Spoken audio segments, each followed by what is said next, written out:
Hola, ¿qué tal? Buenas noches, ¿cómo está? Gracias por acompañarnos. Hola, Alberto, ¿cómo estás? Muy bien, ¿Bien? escuchándolo. Bueno, hoy me toca a mí. Sí, esto es Aquí y Ahora. Jorge Chío, Alberto Amorosino. Bien. Y hoy que me toca a mí, siempre uno piensa en todos aquellos padres de la patria, ¿no? Que son en quienes nos guiamos hoy en día, por lo pronto como referencia. Y Manuel Belgrano siempre dijo, ¿no? O sea, que ponía voluntad para llevar adelante la patria como correspondía, y la historia lo demuestra, lo de Manuel Belgrano, para que no haya incertidumbre. Y acá pretendía humildemente pararme hoy en día, porque la incertidumbre es una posición incómoda, es incómoda. Y acá hay incertidumbre todos los días. Esto no es desde ahora. Venimos desde hace muchísimos años con incertidumbre en todo o casi todo, para no generalizar, lo cotidiano. Entonces, ¿hacia dónde vamos? O sea, miramos para un lado incertidumbre, miramos para el otro incertidumbre, miramos incertidumbre, porque ya arrancamos votando con incertidumbre. Porque nos acostumbraron, lamentablemente, a que venden una historia y después hacen otra. Que lo vamos a hablar seguramente con Pablo Román en algún momento, porque es uno de los temas que pesan en este momento o desde hace tiempo en la sociedad. Y voy a agregar algo, todo lo que antes, hace años atrás, era cuestionado o hundía a una persona por una mala actitud, por un mal comportamiento, por no respetar la palabra, o sea, por varias cosas lo hundía o por lo pronto quedaba marcado en la sociedad, hoy lo proyecta. ¿Cómo puede ser esto? O sea, ¿cómo puede ser, estamos hablando desde lo institucional, que lo que antes servía para hundir a una persona, como lo dije hace un momento, en un mal comportamiento, en una mala actitud, en no cumplir con su compromiso, hoy lo proyecta? Y a esto le sumamos la incertidumbre, porque la incertidumbre está en la educación, en la seguridad, inseguridad la llamo yo. Yo no hablo de seguridad porque seguridad no hay. O sea, la inseguridad, la educación, lo institucional. Me parece que el problema acá es el cambio de paradigma, que es necesario, lógicamente, y vuelvo a insistir desde lo personal, que el problema no es cultural, sino que es genético, es mucho más profundo. Es mucho más profundo porque como sociedad, Alberto, no podemos avalar el mal comportamiento o aceptarlo como algo que ya es así. No, no es así. Como ustedes han podido observar y disfrutar, el docente se hace presente en una editorial. No Lo más salvaje de las editoriales están por mi parte, pero el docente da un panorama mucho más claro de lo que él siente y lo que acontece en esta nuestra sociedad. Jorge, vamos a hacer un paréntesis, vamos a encontrarnos con el intendente de Morón, Lucas Gui, quien es uno de los intendentes que tiene los problemas que se suscitaron entre el Estado Nacional, es decir, el Gobierno Nacional, y la provincia de Buenos Aires. El gobernador de la provincia y el presidente de la Nación. Vamos a ver nuestros relojes y cuando volvamos nos metemos directamente en la nota.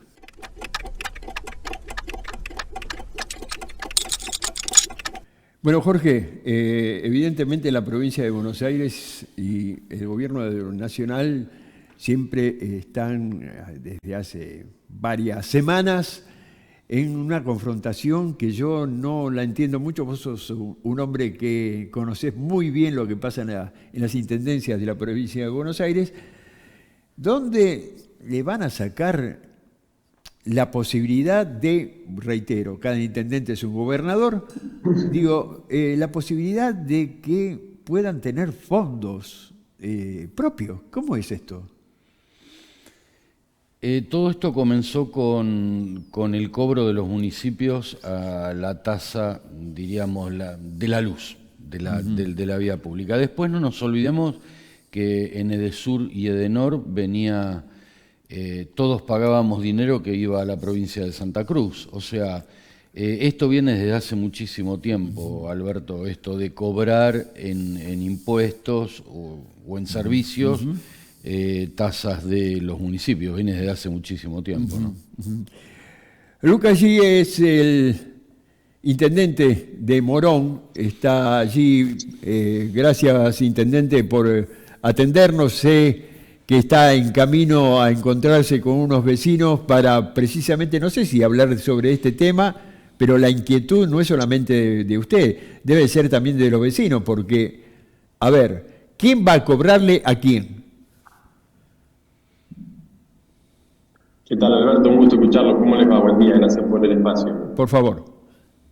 La verdad que los vecinos quieren que les resolvamos los problemas y tienen el legítimo derecho de que eso suceda. Hacen la mayoría del esfuerzo de pagar sus tasas y esas tasas, a diferencia de un impuesto, la tasa supone una contraprestación. Entonces, bueno, tiene que haber un servicio como respuesta a esa contribución que hacen los vecinos.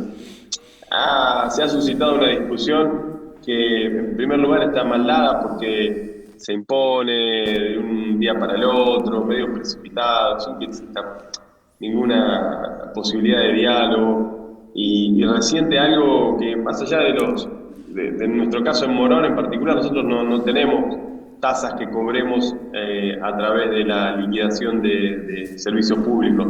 Lo único que tenemos es un ítem en la tasa de Edenor. Edenor le cobra a los vecinos por el servicio de alumbrado y en esa provisión de energía eléctrica está también el alumbrado público y de ahí nosotros retenemos una partecita. Hay otros municipios que tienen una articulación mayor y le cobran otras tasas en las boletas de los servicios, con lo cual el impacto puede ser ostensiblemente mayor. Sí. Pero bueno, nada, este gobierno nacional no se caracteriza por llamar al diálogo, por respetar también los mandatos que pesan sobre los gobernadores, los intendentes, porque es tan legítimo lo de ellos como lo nuestro, con lo cual deberíamos tener canales de intercambio, pero bueno, afortunadamente el gobernador es bien distinto, nos escucha, nos recibe, pensamos acciones juntas, ojalá que de esta también podamos salir juntos.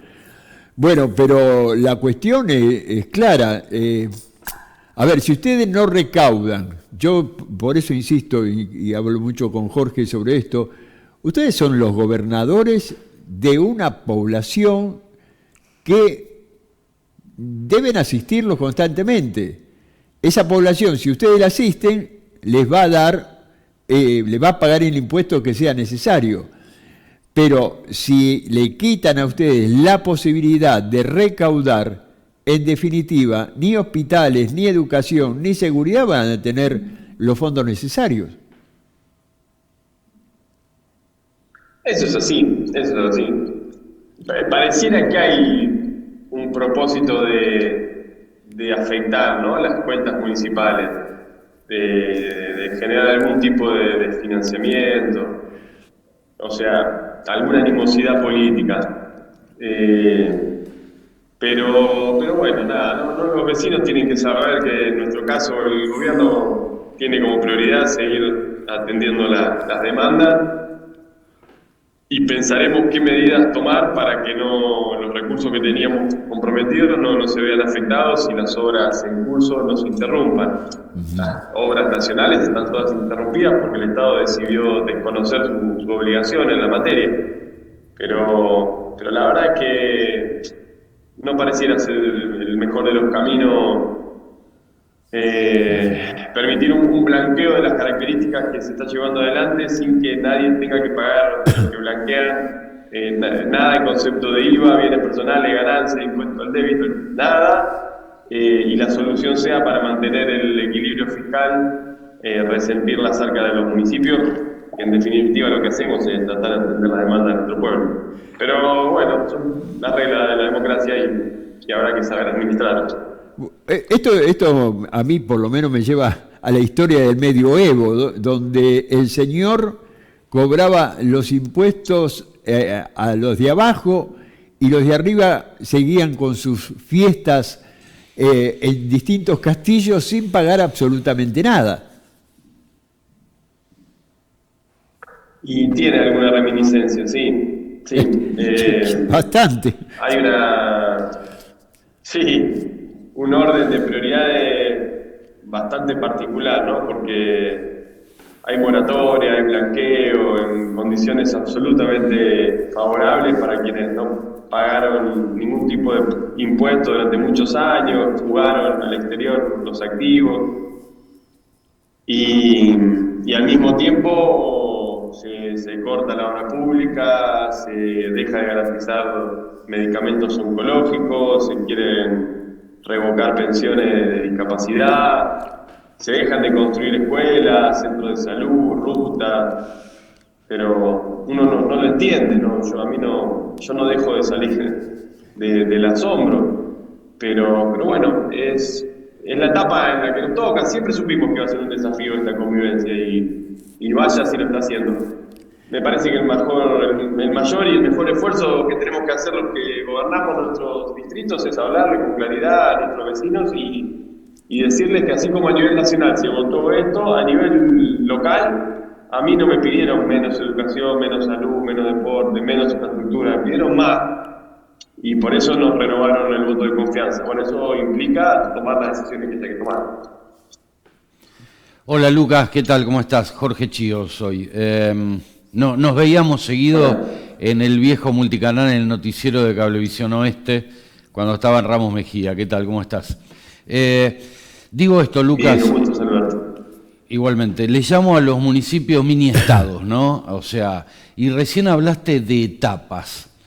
De acuerdo a las etapas hay municipios más cercanos a un gobierno, sea el que fuere, y otros que no son tanto de acuerdo al momento político que se vive. ¿Cómo es la situación? Sabemos de tu buen diálogo con Axel Kicillof en la provincia, pero desde el gobierno nacional, por lo pronto, ¿se los escucha, les escuchan la realidad de Morón o directamente tienen bajada la persiana? No, los canales de diálogo son muy acotados, muy acotados.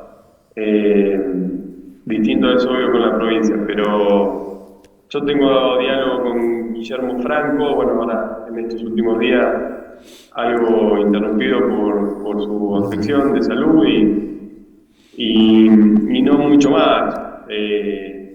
No, la verdad que no hay interlocutores, porque parte de una matriz, ellos no nos consideran a los municipios y me atrevería a decir que poco a las provincias como gestores de grandes transformaciones, no nos consideran relevantes, ¿no? De hecho lo han dicho, su principal propósito es llevar al Estado a la mínima expresión posible porque lo consideran siempre parte del problema, nunca como un agente de desarrollo y lo manifiestan y bueno, habrá que saber lidiar con esa concepción de la política.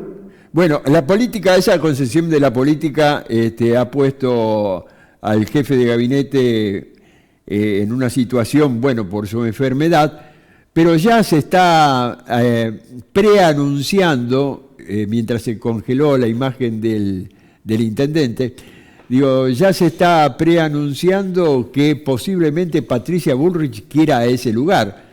Lógicamente, después de lo que pasó en las últimas horas, no creo que Patricia Bullrich pueda llegar tranquilamente a ser jefa de gabinete. Se congeló y se cortó. No, el intendente, bueno, comentamos que está desde el municipio yendo a una reunión con vecinos y lógicamente en el movimiento y en el traslado no hay del todo el wifi que necesitas, pero bueno, así que vamos a retomar. Claro, Alberto, esto es lo que pasa, ¿no? O sea, con los municipios, porque cambió el paradigma de los municipios, ya no son meros administradores que cobran nada más el ABL, como se les llamaba, o las tasas. Hoy afrontan seguridad, salud, educación, tienen muchos frentes abiertos los municipios. Ahora, esperemos que este gobierno no cometa el mismo error que cometió Mauricio Macri, que se quedó sin política, ¿no? O sea, yo creo que Franco es una persona que cinturea, vamos a utilizar un término político, que cinturea y es una persona necesaria para articular con Lucas Gui, con el intendente que fuere, no importa. Tanto sea de la oposición como del oficialismo, esperemos que pueda diríamos, el gobierno mantener a Guillermo Franco, porque me parece que es, más allá de compartir o no un pensamiento político, me parece que es una persona necesaria para este gobierno, ¿no? Para que le articule con los municipios. Bueno, de manera tal que es un ex hombre de América con otro ex hombre de América gobernando. Sí, no, comparto todo, pero gobernando, bueno, donde también se mete en la política. Esto después vamos a hablar con Pablo Romá,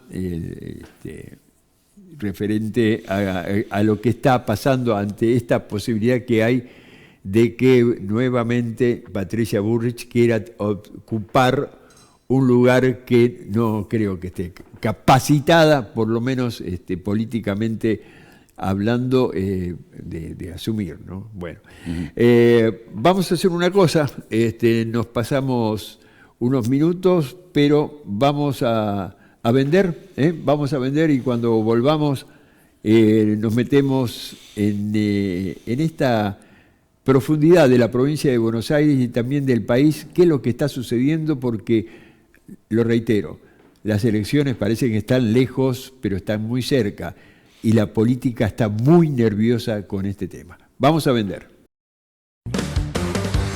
Inauguramos la secundaria número 10, un moderno edificio que permitirá ampliar la matrícula y mejorar la calidad educativa. En Ezeiza seguimos trabajando por más y mejor educación.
Estamos recorriendo una obra muy importante para la localidad de Bursaco. Este es el nuevo edificio que estamos construyendo para trasladar el Centro de Atención Primaria de la Salud Floreal Ferrara, de aquí de Bursaco. Es un edificio moderno, un edificio que va a tener 8 dependencias, donde vamos a tener, por supuesto, vacunatorio, un consultorio odontológico, ginecológico, toda la atención necesaria para la atención primaria de la salud. Aquí, desde el municipio, hemos comprado este terreno y con un aporte muy importante del gobierno de la provincia de Buenos Aires, del Ministerio de Obras Públicas, que agradecemos al ministro Gatopodis y al gobernador Axel Kicillof. Estamos construyendo este edificio que seguramente lo vamos a poder terminar de aquí a fin de año. Dona sangre. Se necesitan entre 300 y 400 donantes por día. No esperes que te lo pidan, siempre se necesita. Conocé cómo donar en buenosaires.gov.ar/donasangre. Buenos Aires Ciudad, vamos por más.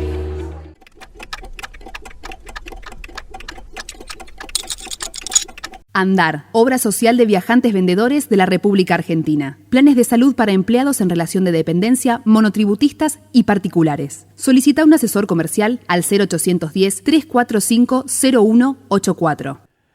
Y bueno, quedó frustrada la entrevista con el intendente una lástima, de Morón. Una lástima, pero bueno, no sé, problemas de internet o wifi, qué sé yo. Bueno, internet, wifi, todo lo que vos quieras, pero quedó frustrada lamentablemente, pero en el final del programa quizás nos vamos a ampliar un poco lo que estábamos hablando sobre los intendentes y la provincia de Buenos Aires y el gobierno nacional.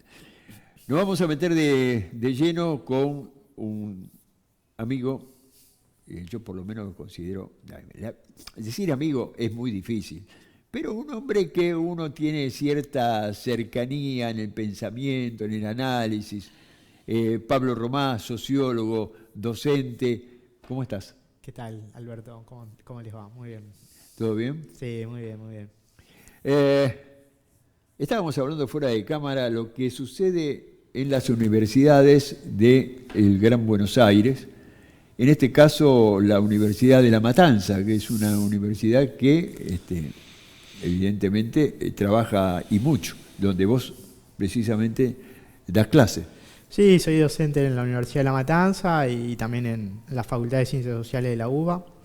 Y la verdad que la situación en las universidades es muy crítica, digamos, la cuestión presupuestaria es muy delicada, pero también la situación de los salarios de los docentes, ¿no? Y de los no docentes, pero fundamentalmente la situación de los docentes que en términos relativos somos de los sectores que tenemos menos ingresos, digamos, ¿no? Y creo que eso condiciona mucho. Creo que el gobierno hay un aspecto de la problemática que no quiere ver, solamente mira la parte de los números, la parte fría, pero después hay toda una construcción comunitaria, lo que le da vida a las universidades, que el gobierno no lo ve, que no solamente tiene que ver con los números de la universidad, sino también con lo que pasa dentro de las aulas, con lo que pasa dentro de la universidad, los distintos claustros, la investigación, la extensión. Me parece que ahí hay un aspecto que el gobierno, bueno, pero como en todos los ámbitos, ¿no? Me parece que el gobierno solo ve cuánto entra, cuánto sale, y no ve lo que significan las cosas, digamos, ¿no? Y el precio de las cosas solo por oferta y la demanda y no por lo que significan socialmente. Bueno, lo que significan socialmente ya el gobierno creo que algo entendió por la masiva movilización que ocurrió hace unos meses. Ahora, bueno, creo que es necesario que el gobierno empiece a tomar medidas reales, concretas, para mejorar la calidad tanto de las universidades también como el salario de los docentes. Si bien hoy es lunes, pero esto sucedió el jueves pasado, donde en una sesión del Senado se aprobó la parte presupuestaria universitaria, tendrá que pasar por otro carril que es la Cámara de Diputados. Digo, ¿cómo ves esa pequeña manito que vos estabas marcando ahora? Está bien, bueno, los legisladores entienden que eso tiene que ser así, yo coincido. Ahora, después el gobierno mira otra cosa. Mira otra cosa. Bueno, esperemos que no pase como pasó con el aumento de los jubilados, ¿no? Donde el gobierno privilegia, digamos, una discusión respecto al superávit fiscal sin entender que hay otras mediaciones, digamos, ¿no? Que hay otras mediaciones que un gobierno está obligado a encontrar soluciones a los problemas, digamos, ¿no? Y que el gobierno podría modificar, mantener su idea del superávit fiscal, modificar algunas otras variables. ¿Sabrá? No, yo creo que no sé si sabe o no sabe. Yo creo que el gobierno tiene un objetivo muy claro, ¿no? Que es sostener una política donde los que se favorecen son los sectores más concentrados de la economía y en detrimento, con una apropiación de ingresos enorme de los sectores populares, la clase media, los trabajadores. Digo, esto que se discutía mucho el año pasado, y bueno, hoy está claro. O sea, el gobierno, ¿cómo no le puede pedir a algunos empresarios amigos que bajarle un poquito las exenciones impositivas o subírselas un poquito para compensar con los jubilados, manteniendo el mismo esquema de superávit fiscal, digamos, ¿no? Bueno, eso para el gobierno es inadmisible. El gobierno festeja a los 87 héroes que le negaron un aumento de 12.000 pesos a cada jubilado, digamos, ¿no? Hay una orientación muy clara, y creo que eso, bueno, de alguna manera se empieza a ver en los estudios de opinión pública, porque lo que cae fundamentalmente en este tiempo, en estos casi 9 meses de gestión, es el entusiasmo.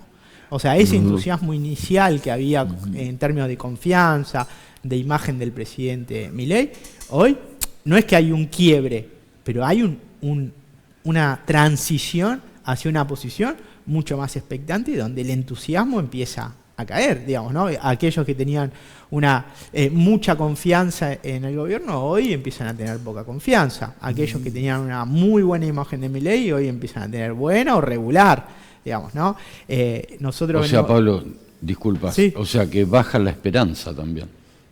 Y la esperanza se ve muy condicionada por el día a día, digamos, ¿no? Si bien hay un sector que reconoce todas las dificultades y dice, bueno, pero hay que tener esperanza, ¿no? Que es legítimo porque esta crisis ya lleva muchos años, digamos, los gobiernos anteriores no han podido resolverlo, Milei viene con una perspectiva de salida. Ahora, en estos 9 meses, esa perspectiva de salida no está clara para muchos sectores de la sociedad. Para algunos sectores, sobre todo para un pequeño sector. Para los sectores empresariales, los más grandes, los más poderosos, no las pymes. Digo pequeño, que es un gran sector, un poderoso sector, ¿no? Sí, hoy el emblema de eso, si uno quiere, es Galperín, digamos, ¿no? Exacto. ¿Próximo presidente? Bueno, puede ser, que estaría bien que se presente, digamos, ¿no? Estaría bien. Yo estoy a favor de que cada uno que quiere meterse en política se meta y se meta con las reglas del juego, digamos, ¿no?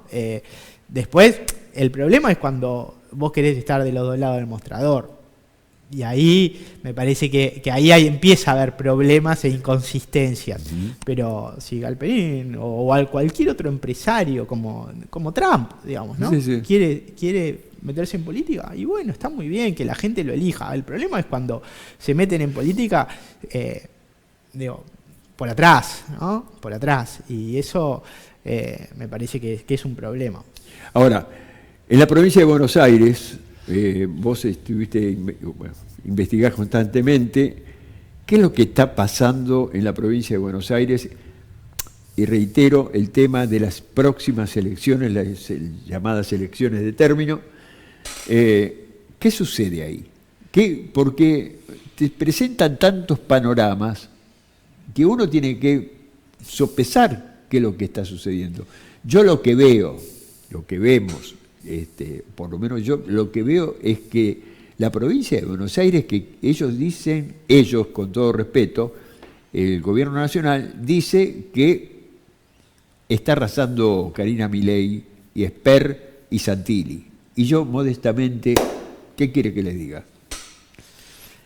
Mirá, los datos que nosotros vemos es que eso no es tan así.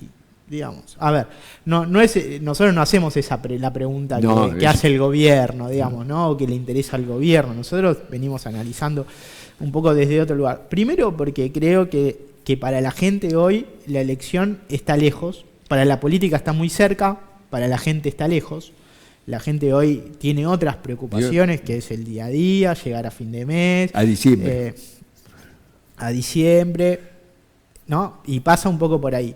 También porque hay una fractura muy grande entre representantes y representados, ¿no? Esa fractura... Es lo que dice Jorge. sí, lo que vos planteás, Jorge, es así, se ve claramente. Entonces, lo electoral hoy parece como que está medio lejos. Después, cuando uno pregunta sobre referencias del gobierno, ¿no? Por ejemplo, Villarroel tiene una incidencia muy grande frente a Karina Milei, frente a otras figuras. Patricia Bullrich tiene una posición más intermedia.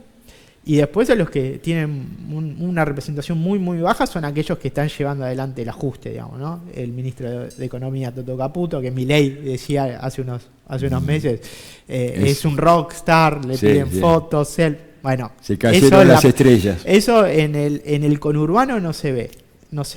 Y el otro que tiene una representación muy baja es Sturzenegger, digamos, ¿no? Muy baja. Yo creo que ahí hay un problema también discursivo. Uno lo escucha a Santilli decir, bueno, acá hay jubilados que se jubilaron sin trabajar, que sobran, digamos, ¿no? Todo ese discurso... Qué mal, ¿no? De un ex peronista, porque yo no creo que siga siendo peronista, de un ex peronista. Bueno, después vamos a hablar sobre los peronistas radicales. Yo creo que ese discurso es un discurso muy para el núcleo duro, si vos querés, forzando un poquito, para la Casa Rosada, digamos, ¿no? No es un discurso para la gente, para los jubilados. Es un discurso para la Casa Rosada. Ahora, ¿eso tiene consecuencias en la gente? Y sí, tiene consecuencias en la gente, porque muchas de esas personas o esas mujeres que están jubiladas, que se jubilaron por moratoria, no porque no trabajaron, no porque hayan estado de ocio, sino porque las condiciones en las que trabajaron fueron muy complejas, trabajos que no son visibilizados, bueno, aportes que no han sido realizados. Entonces hay un problema, ¿no? Es un problema que es ¿qué pasa con esa? Bueno, el kirchnerismo lo resolvió de una manera, ¿no? Los metió a todos adentro. Este gobierno dice, esto es inadmisible, acá sobra gente. Bueno, ¿y qué vas a hacer con esa gente? Sería la pregunta, ¿no? Bueno, me hace acordar a alguien, a un sistema del año 1939 allá por Europa, ¿sí? Vamos a todo lo que nos sirve lo tiramos a la basura. Y eso y cualquier gobierno tiene responsabilidad sobre esas decisiones y cómo resolver esos problemas. Entonces, yo creo que en la provincia y en el conurbano fundamentalmente al gobierno le está costando porque lo que el gobierno prometió no está llegando. Otra de las cosas que aparece mucho, que es el tema de los aumentos de las tarifas, tanto transporte como electricidad y gas. Digamos, para la gente del AMBA, viajar es algo habitual. Es otra cosa. Es algo habitual, ¿no? Vivís en Morón, zona oeste, y probablemente tengas un trabajo en Ciudad de Buenos Aires, tengas que venir, tomarte el tren, un colectivo. Bueno, todo eso afecta. Y después también la gente, o sea, hay algo que es muy marcado, que dice, bueno, por ejemplo esto, ¿no? Los productos que se consumen. La gente dice, tengo que consumir los productos de más baja calidad. Un asado es un lujo, ¿no? ¿Qué quiero decir con esto? Que hay situaciones que también afectan el autoestima, ¿no? Entonces, es difícil. Por eso yo digo, no sé si hay un quiebre, porque ahí hay otras mediaciones, pero sí la baja del entusiasmo. ¿Qué significa? Ahí, bueno, también hay una afectación más subjetiva, más de la autoestima. Es decir, bueno, está bien, puede ser que esto sea lo que haya que hacer, pero la verdad que no me entusiasma demasiado, ¿no? Dentro de esto, Pablo, vos sabés que, y relacionado con esto que estabas comentando, veo que es muy profunda la disociación. ¿Por qué? Entre lo que necesitamos como sociedad y entre lo que hablan, y más en lo legislativo, también en el ejecutivo, ¿no?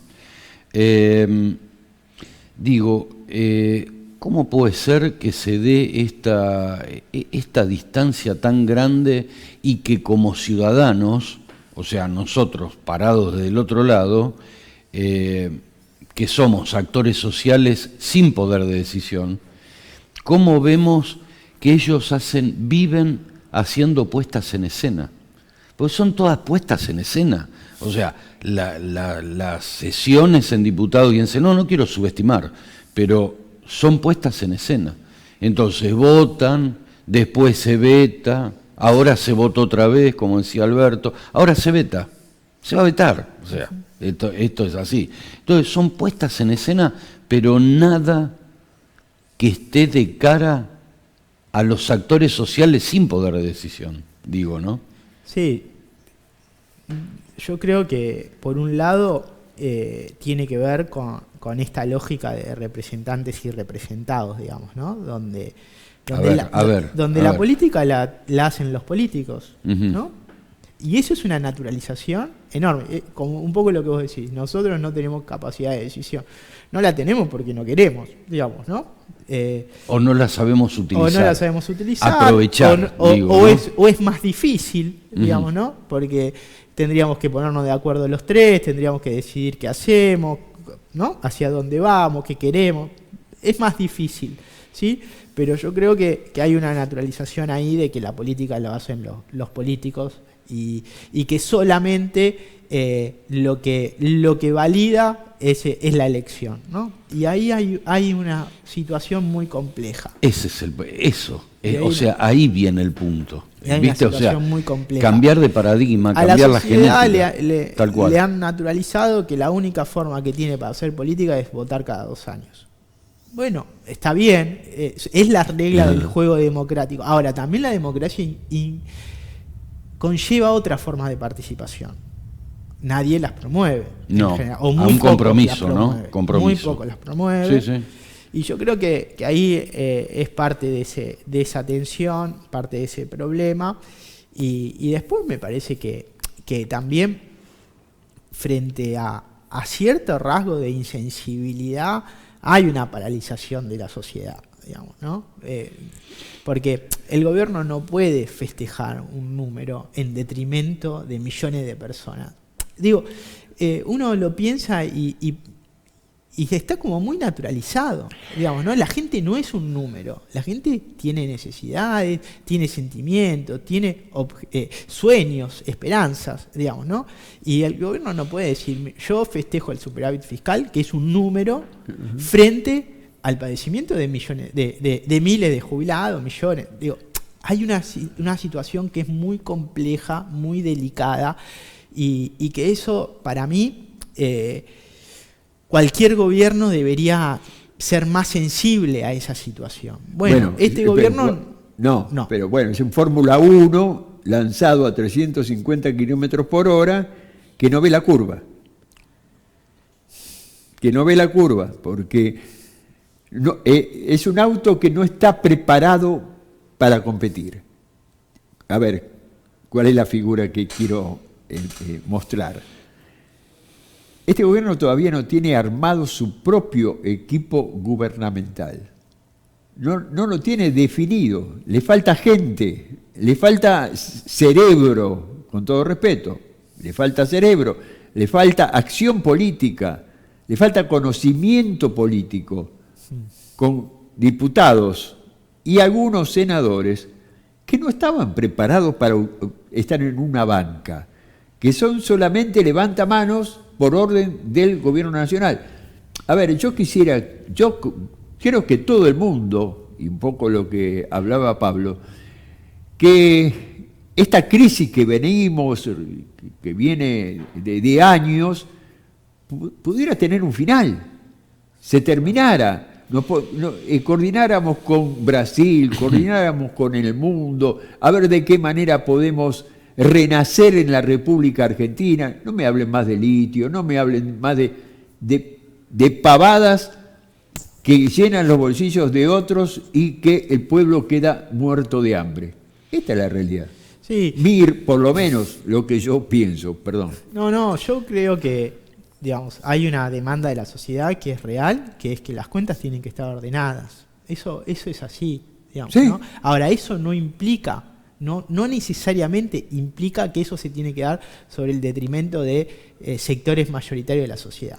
Y ese punto yo creo que es central, que es el que menos se discute, es el que menos se discute, porque, y un poco en lo que vos decías, porque no hay mediaciones políticas, ¿no?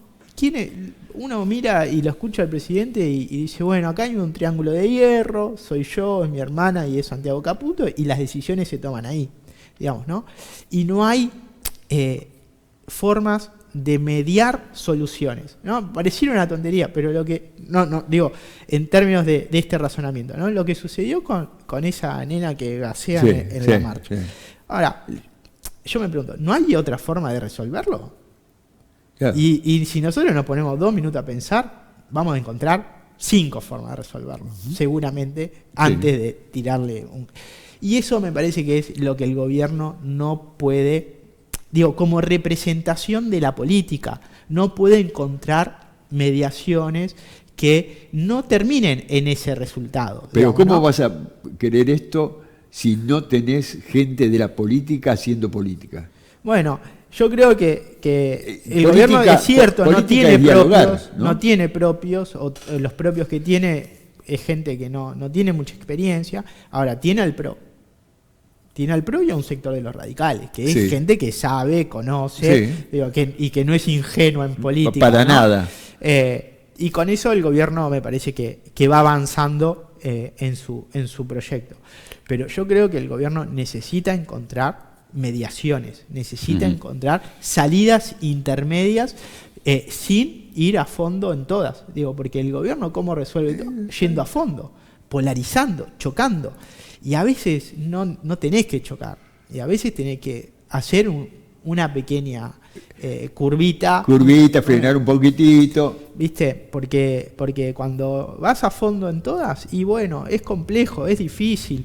Entonces, después hay toda una maquinaria de interpretación de la realidad que excede la realidad misma, digamos, ¿no?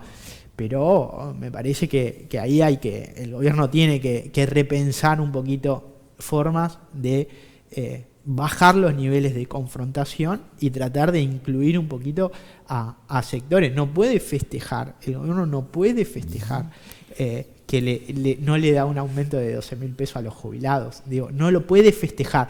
Puede no dárselo, pero no puede festejarlo. Exacto. Porque habla de una insensibilidad y te diría de una crueldad inadmisible para un gobierno.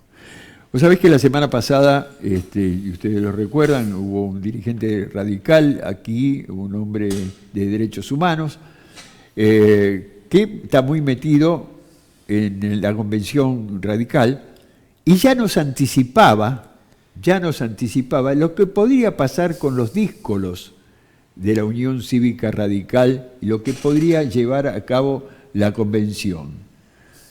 Se dio a la semana siguiente, esta semana que pasó, se dio que aparecieron los díscolos manifestando algo que habían dicho, no, nosotros vamos a hacer esto porque es la conveniencia de la nación. ¡Pum! Se dieron vuelta en 2 segundos.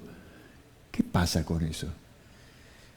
Bueno, creo que hay una crisis de los partidos y también me parece que hay un nivel de entender la política solamente como pragmatismo, ¿no? Donde yo no quiero ser idealista ni hacer una declaración de principio, pero también esos niveles de pragmatismo dan señales muy contradictorias y señales que profundizan la crisis de la política, digamos, ¿no?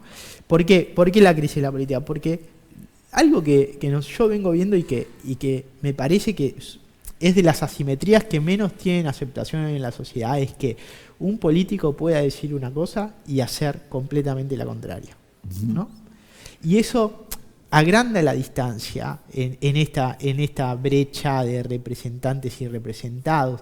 Eso está fracturado, y estas acciones, pero también la de Alberto Fernández, digamos, ¿no? También la de Alberto Fernández. Podemos ir para atrás también, porque no es solamente un problema de los diputados que votaron el aumento y después votan el veto. Es la lógica de digo una cosa y después hago todo lo contrario. Y esas señales para la sociedad no son buenas. Y bueno, acá tenemos la consecuencia. Bien. Muy bien. Se nos fue el tiempo. Sí. Como siempre, Pablo, muchísimas gracias por tu tiempo, muchas gracias por el análisis. no sé, no pasará mucho tiempo para que volvamos. Esperemos que con un poco más de esperanza, ¿no? Un poco más de esperanza en nuestra sociedad, a la reacción de la sociedad. Yo creo que hoy la sociedad está pidiendo que se bajen un poco los decibeles, que baje un poquito la intensidad y que también se empiecen a resolver algunos problemas que tienen que ver con su día a día, con su vida cotidiana y no solamente los grandes problemas o los grandes números que piensa el gobierno. Seguro. Gracias por tu tiempo. Gracias a ustedes. Vamos a ver nuestros relojes, cómo nos marcan y volvemos.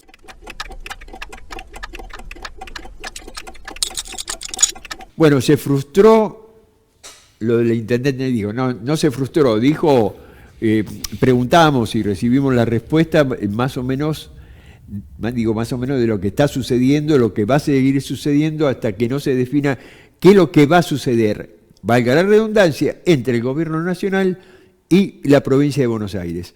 El cobro de tasas, el cobro de impuestos, que se lo quieren sacar a los intendentes, más que al gobernador, a los intendentes, ¿no? Sí, claro.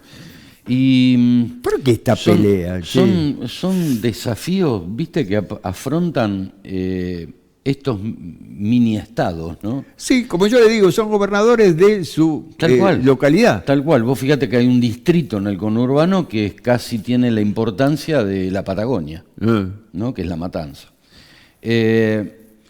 Es una grave situación, Alberto, porque como hablábamos con Luca Gui, que es un intendente representativo de la región oeste, una persona joven, que no es el primer mandato que tiene, o sea que viene con experiencia, una situación bastante particular porque como hablábamos con Lucas Gui, esto responde a momentos. Si estás conmigo, te abro la puerta, si no estás conmigo, te cierro la puerta. Y yo digo, ¿cómo puede ser que, mirá, y volvemos a lo que comentamos hoy, ¿no? en el programa de hoy, ¿cómo puede ser que no sea más importante lo institucional y lo político fagocite a lo institucional? Que sería en beneficio de los actores sociales sin poder de decisión como vos y como yo. Como el ciudadano de Morón o de Loma de Zamora o de Vicente López, no importa. ¿Viste? Lo político fagocita. Esto es lo que tenemos que dejar de lado en nuestro país en algún momento. ¿Y en quiénes está en esto? Como bien decía Pablo, están nosotros. Pablo Romá. Pablo Romá, exactamente.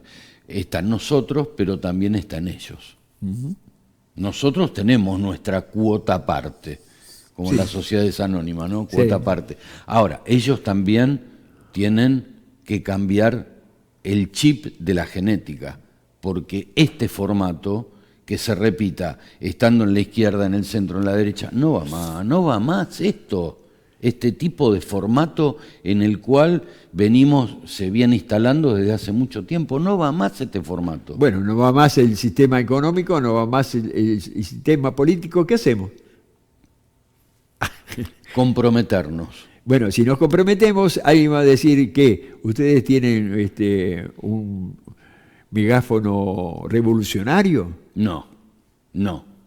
Estamos hablando de instituciones. Toda la noche, bueno, el programa de hoy diríamos, hablamos de instituciones. No. Nada de romper, sino participar, no esperar solamente una elección, como lo dijo bien Pablo Romá, o sea, comprometernos desde nuestro lugar. Eso se llama resistencia. En el buen sentido, o sea... Es resistencia. Hay resistir a algo que evidentemente no tiene solución. No, porque el formato ya demostró que no fue bueno en la anterior gestión. Hace muchos años. Y en esto tampoco, o sea, no hay... Es decir, no entramos en el siglo XXI nosotros, políticamente hablando. Lamentablemente pienso que no. ¿No? Bueno, está bueno. Está bueno. Te pegué en la línea de flotación. Pero sí, creo que... Y sí, Alberto. Pareciera que nos quedamos en aquella historia política argentina,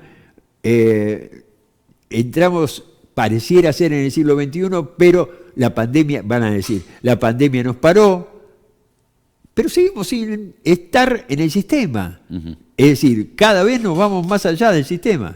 Sí, tal cual.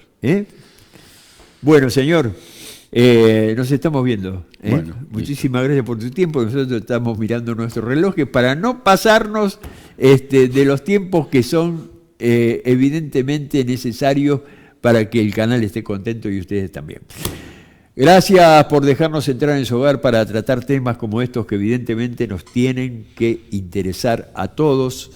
Dios mediante, la semana próxima nos volvemos a encontrar en esto que hemos llamado Aquí y Ahora. Chau. Dona sangre. Se necesitan entre 300 y 400 donantes por día. No esperes que te lo pidan. Siempre se necesita. Conocé cómo donar en buenosaires.gov.ar/donasangre. Buenos Aires Ciudad. Vamos por más. El Sindicato de Empleados de Comercio de Almirante Brown, Presidente Perón y San Vicente está presente siempre con servicios, asesoramiento gremial, asistencia médica en los consultorios de nuestra obra social OSECAC, farmacia sindical, capacitación, consultoría familiar, campo deportivo propio, entrega de útiles escolares, plan materno-infantil y mucho más. Y ahora, a través de un convenio con la Universidad Nacional Guillermo Brown, sumate al nuevo curso Derechos Laborales. Afiliate y sumate a este gran equipo. Juntos somos más. Inauguramos la secundaria número 10, un moderno edificio que permitirá ampliar la matrícula y mejorar la calidad educativa. En Ezeiza seguimos trabajando por más y mejor educación. A partir de ahora en Lomas de Zamora, la basura se saca de domingo a viernes de 19 a 21 horas. Entre todos podemos hacer una comunidad Lomas limpia. Municipio de Lomas de Zamora. Gobierno de la comunidad.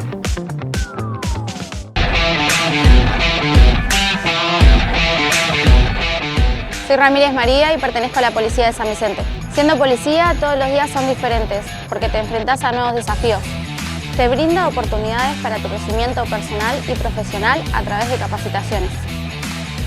Y ayudás a mantener el orden y la seguridad en la sociedad. Te invito a que te unas ingresando a la página web del Ministerio de Seguridad de la Provincia de Buenos Aires.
$10 años sin pagar nada. Queremos que traigas tu empresa a Esteban Echeverría. Te ofrecemos un municipio ordenado y transparente, la mejor ubicación y algo que no te ofrece nadie. 10 años sin pagar nada, para que no pares de crecer. Esteban Echeverría, un municipio ordenado para seguir creciendo. Hotel Udra Sasso, todo el año te espera en Punta Mogotes, Mar del Plata. Las mejores habitaciones, piscina climatizada y spa, la mejor gastronomía y los mejores salones para convenciones. Estacionamiento propio. Hotel Udra Sasso, la mejor vista de Mar del Plata.